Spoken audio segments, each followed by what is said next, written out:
x power 2 by 3 plus y power 2 by 3 is equal to a power 2 by 3.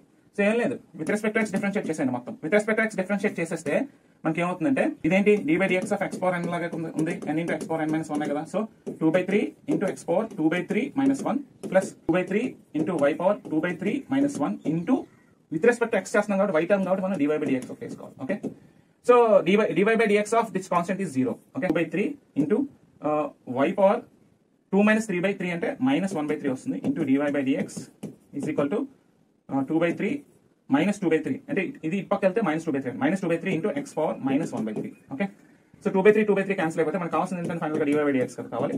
So minus X power minus 1 by 3 by y power minus 1 by 3.